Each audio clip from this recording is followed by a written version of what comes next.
Hello everybody, my name is Indah. You can call me Miss Indah. I am a teacher in Universitas Muhammadiyah Yogyakarta and I teach English as well.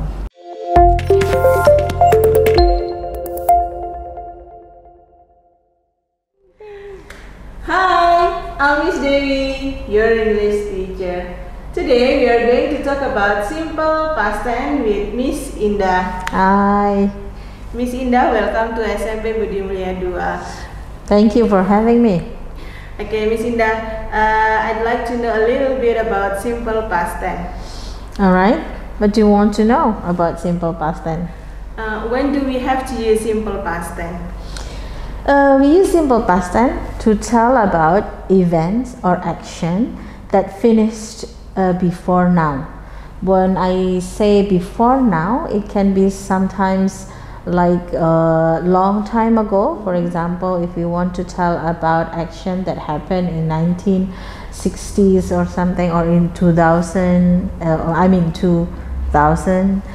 we can use simple past tense. Or we can also use simple past tense for telling event that has finished recently. Maybe it can be like yesterday or 2 days ago, or maybe even 2 hours ago. Even 2 hours ago. If the action or the event finished 2 hours ago, then we can use simple past tense. So how do we form simple past tense? Is there any special rules about simple past tense? Like the name suggests, it's very simple, everybody. Oh, okay. So you use simple, yeah? It's simple. It's easy, yeah? It's easy to remember. So pay attention. Simple past tense. There are 2 types of simple past tense. We always use past verbs or past tense from the verb. The first type is regular verbs. So we just add D or ED at the end of the verb.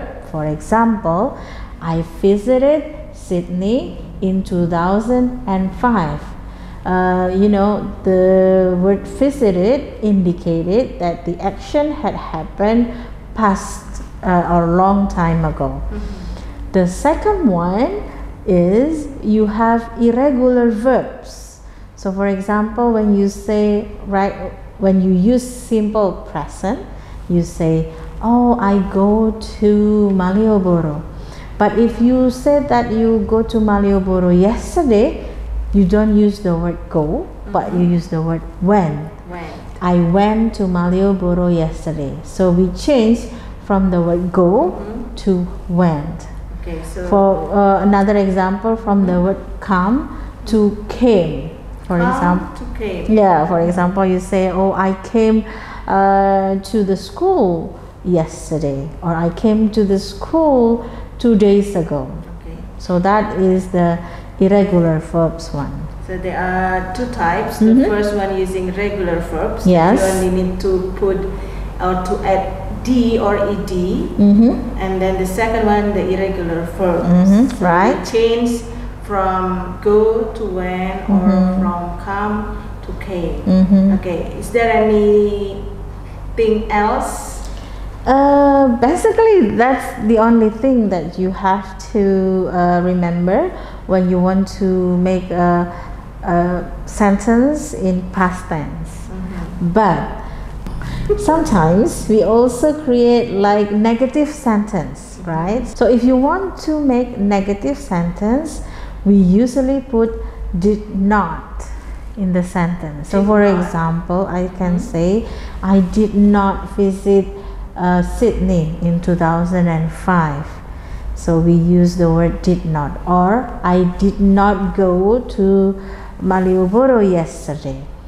So you just put the word did not for negative sentence in past tense. So after did not, the verb changed into the first verb. The main verb. Yes, the main verb changed into the present verb, because we already have the word did that indicated it is past tense. Okay, so example is I didn't. We can say I didn't. You can say I didn't. I didn't go to Sydney in 2005. Or I didn't go to Malioboro yesterday? Yeah, that's true. So from when back to go, if you use didn't. That's the negative one. That's the negative one. If you want to form questions, you just need to put the word did in front of sentences. For example, did you go to Sydney in 2005? I did not. Okay. Or did you go to Malioboro yesterday? I did. You did. Oh, very good. See, very simple. You just need to put the word did in front of the sentences or the interrogative sentences or questions. So that's the question starting by did. It means the answers only yes or no. Yes, that's true. What about we use the WH question? Just put the word WH question in front of the word did. For example, where did you go yesterday? Where did you go yesterday? Or still, because we have did, so the verb in verb 1. Yes. If we have did already, the verb it should be in present tense, because we cannot have two past tense in one sentence. So did is already past tense, so the verb should be verb 1. You cannot say did you went, but you have to say did you go. Or you cannot say I didn't visit it, but you have to say I didn't visit. Okay, so that's the interrogative sentence using verb. Yes. Using verb. What about we in sentence we don't have any verb? All right. Like in any other sentence in English, if you don't have a verb, you have to have to be or to help with the verb. For example, in present tense, you say I am a student, right? You use the word am is to be for present tense, but for past tense, to be that you use is was or were. So you can say you can say something like I was with my mother yesterday, or you can also say they were with me. So remember, you use was if the subject is I, she, he, or it.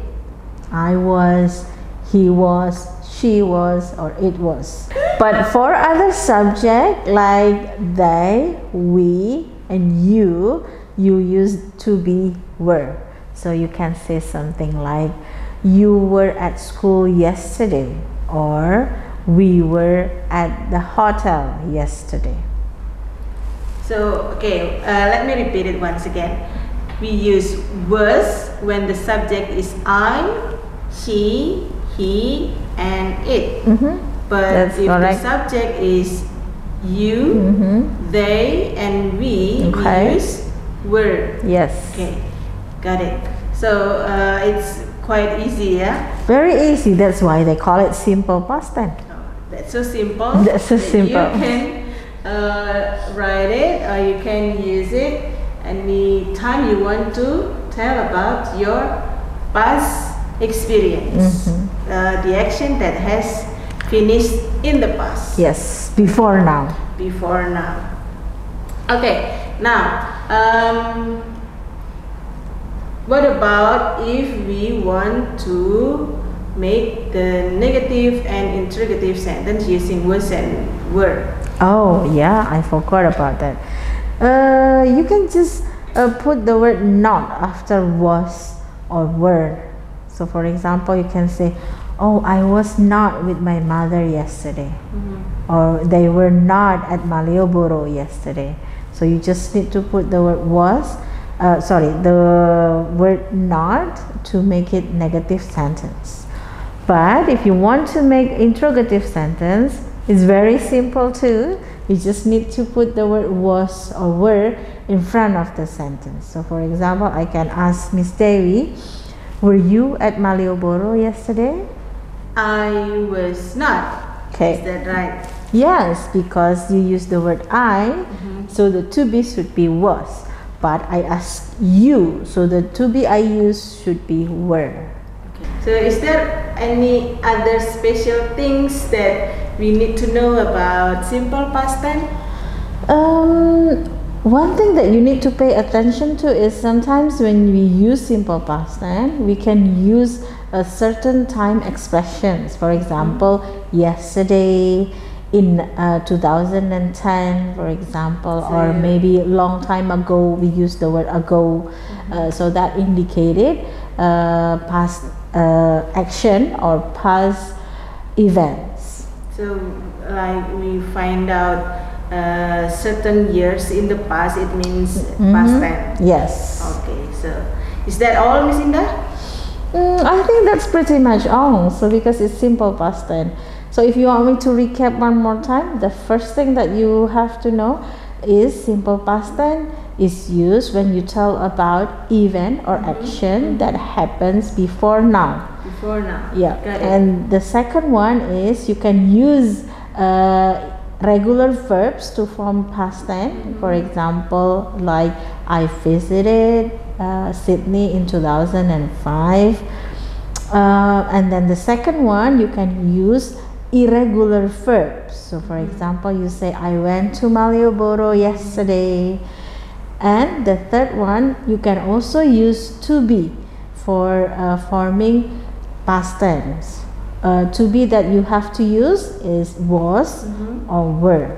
If you still remember how to use was or were, that's good. If you don't remember, go check again. The last one that you need to remember is when you use simple past tense, you can also use time markers such as ago, in 2010, for example, yesterday, last week, or long time ago. Those are the things that you need to remember if you want to use past tense. Simple one. Simple. Simple Because it is past tense. simple past tense. Okay, Yes. thank you, Miss Indah, for your explanation about simple past tense. My pleasure. Okay, so that's the explanation about simple past tense from Miss Indah. After this, you are going to find a video about Miss Indah unforgettable moment, and in that video, you are going to find out how simple past tense is being used. So you better to check this out. Bye bye. Bye bye.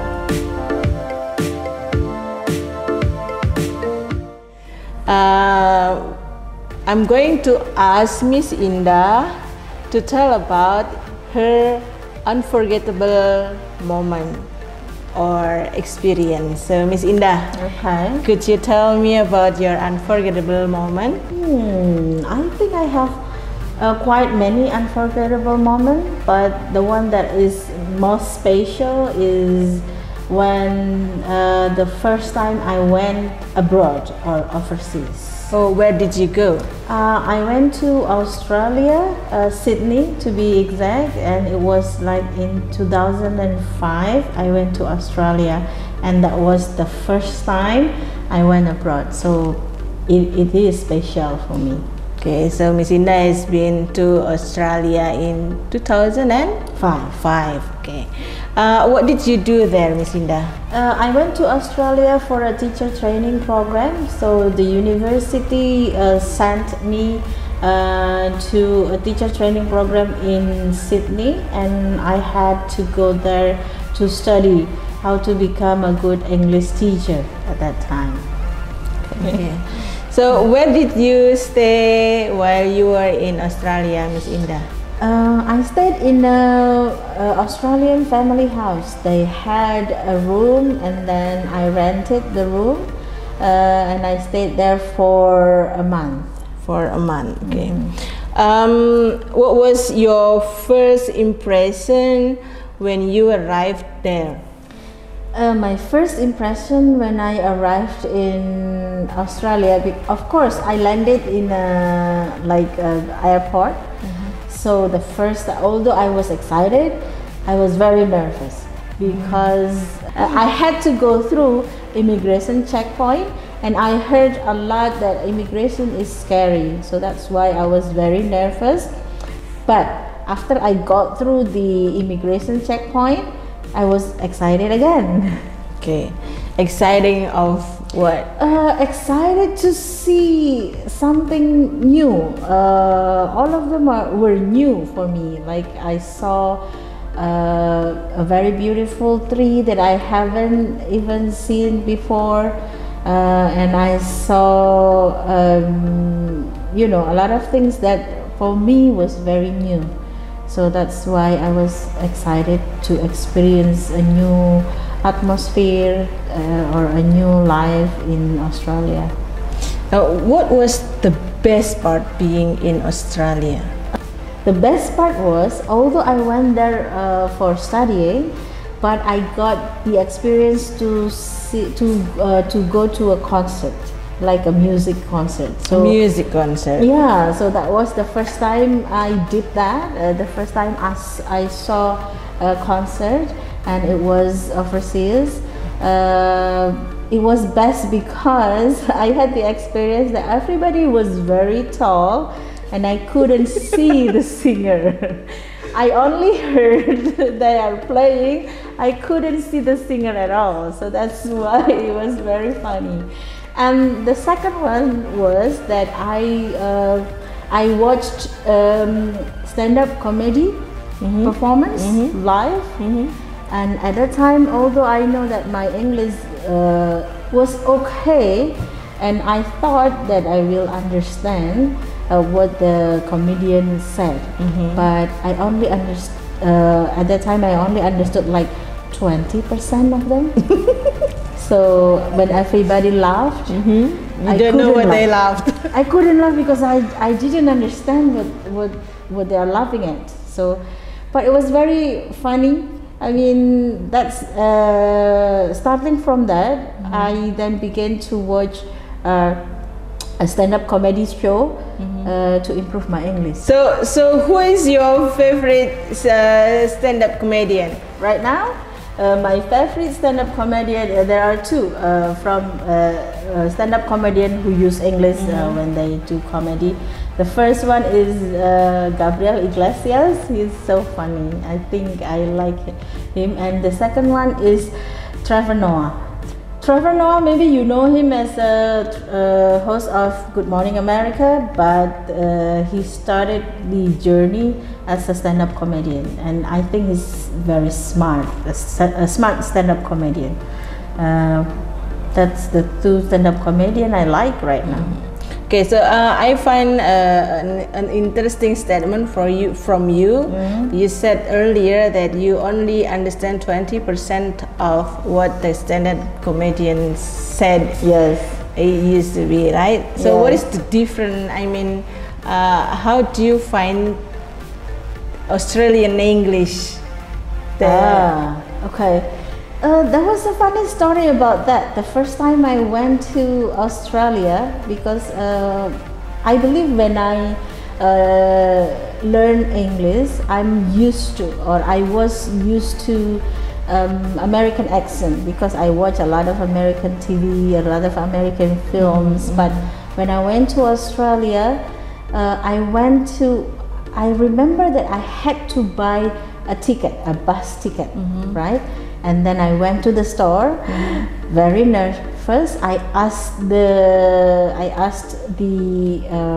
the shopkeeper, I want to buy a bus ticket, and the shopkeeper said, "What color?" I was, what is color? I don't really understand. That is Australian accent, and I was not used to that, and I didn't understand what color is that. And then, because I'm smart, and I asked the shopkeeper, what color do you have? And then he said, we have blue, white, green. Oh, then I know color is color. So that's my first impression of Australian, Australian accent. Yeah. So probably I only understood 20%, because at that time I was not really I didn't really understand the Australian accent. And also now I know that when you want to learn about comedy, you have to know the culture. So it's not only the language, but also the culture. So I didn't know the culture behind the comedy that make people laugh. So because I don't know the culture, so I don't really understand the reference. Okay, so how long did it take for you to cope with the Australian accent? I think it's the problem was that I interacted with many international students there, so not really with the the Australian itself. So probably I was maybe it took me like a week to finally understand what the teacher said, because the teachers were all Australian, and they use Australian slang words and stuff. So I think it took me 1 week to finally get what they said. Well, thank you, Miss Indah, for sharing us your unforgettable experience. No worries. That was really interesting. Now, what about you? What is your unforgettable experience? Don't forget to subscribe, like, and share this video to your friends. See ya! See ya!